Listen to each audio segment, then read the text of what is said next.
Hi everybody, it's Ed back again with another quick tutorial on Manga Studio. This time I'm going to show you how to do some quick cel shading and how to do a little bit of gradient shading. It's kind of a neat trick that I found with shading in Manga Studio 5.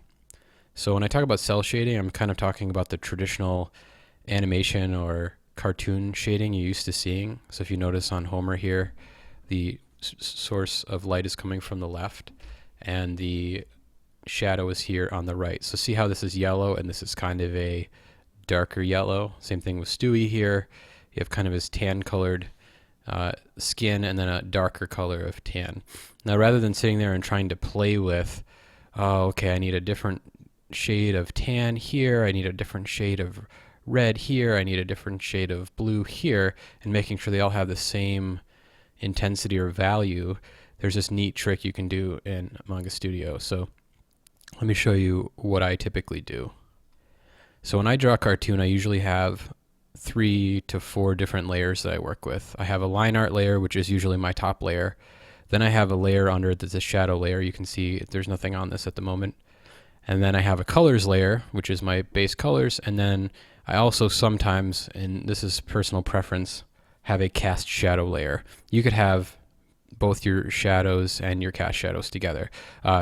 In case you're not sure what that means, a cast shadow is, say this circle here has the sun coming at it, it's going to cast a shadow on the ground. When you think of your shadow, songs like Me and My Shadow, you know, the thing that you see on the ground, that's a cast shadow. These other shadows are tones in here, similar to the way that we saw with Homer and Stewie. Okay, so if you want to do something like a cast shadow and you're really lazy like I am, what you can do is you can take your line art. In this case, let's just say this ball is a head and we want the head to cast a shadow behind it. You can take your magic wand tool and you can select, it doesn't really matter if we select from all layers or current layer. Probably current layer though if you have a lot of other things going on, so we'll just do that. Okay, and then we go to our shadow layer and let's just, okay, we have black, let's fill that in. All right, and then we can immediately hit Control T for transform. And you'll want to take off, if you have this ticked, keep aspect of original image, you'll want to take that off. You can then skew this guy like this, move him over a bit so that it matches up, hit enter to accept the transformation, deselect, and then you can go back to your line art and do from current layer. You can select it again, go back to your shadows, hit delete, and look at that. Now that's a giant cast shadow, but you get the idea. Okay, so you can do that with all your images.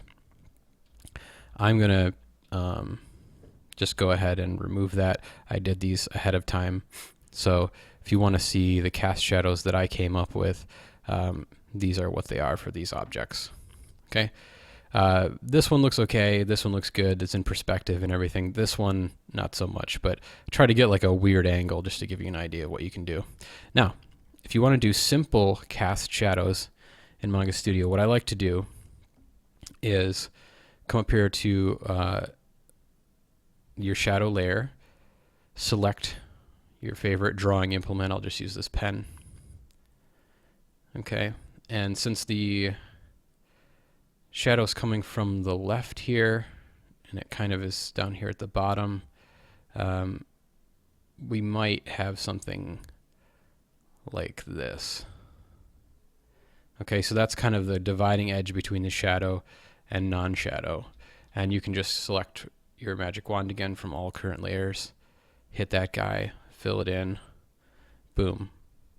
Okay, now this is obviously dark and it's kind of, I don't know, not what you're going for exactly. It's way too dark. Like your cast shadow is fine being really dark, but you know, you get the sense that there'd be some other sort of darker tones here, as I was mentioning before.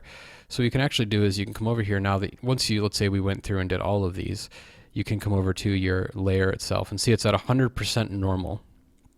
You can come up here to this little click down and you can select multiply, and that doesn't do anything automatically, but then you can actually lower the opacity of the layer and get varying shades of darkness depending on, you know, how strong you think that the shadow is in this case.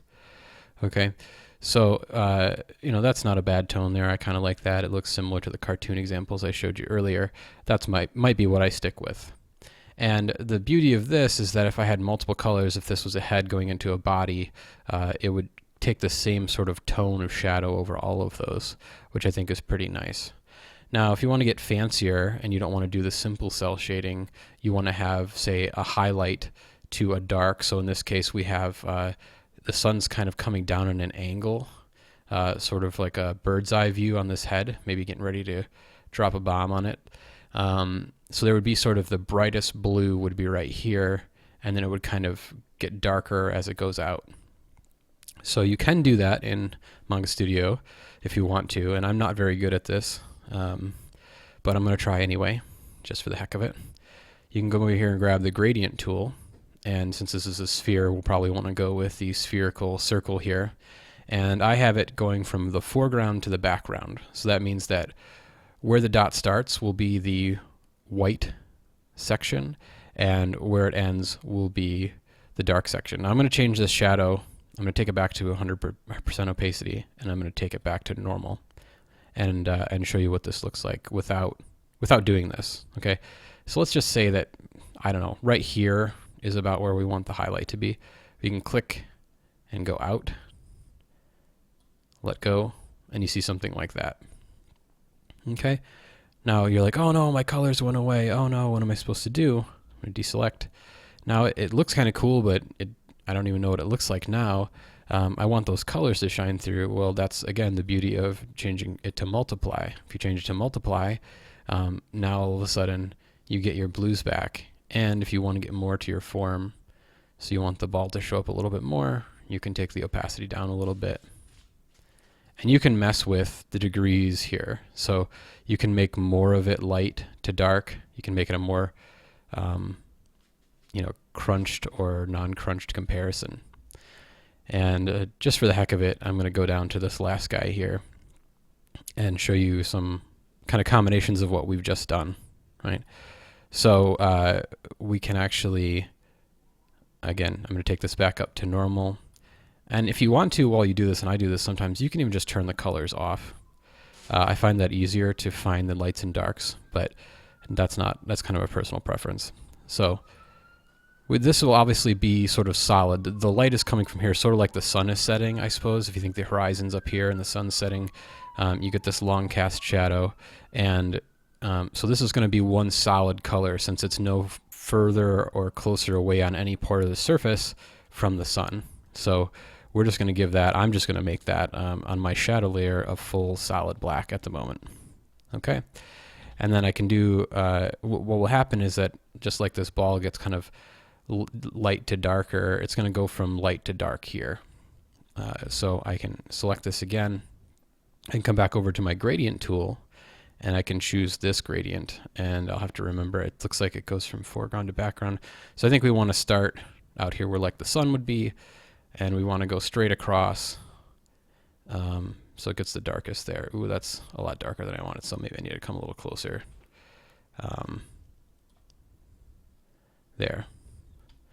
So there you go. So you, again, kind of a formless shape, but I go back here, I hit my multiply, I bring this down a bit, bring my colors back, and you start to see some of it return. Okay, and you'll notice that I have these on different layers for a reason. I think that the cast shadow is cool to keep on a separate layer, and you can actually gradient your shadows too. So if I turn off the cast shadows I have already on here, I can actually turn on some gradient shadows, which are that I did before. Not perfect, not amazing. I don't usually do this kind of shading, but I wanted to show you it as an example of what could be done.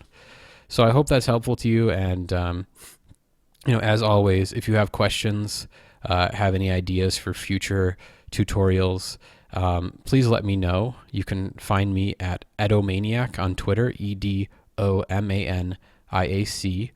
You can find my comics and other blog posts and videos at cantorwont.com, KANTORWONT, or Kant if you're a fan of the philosopher.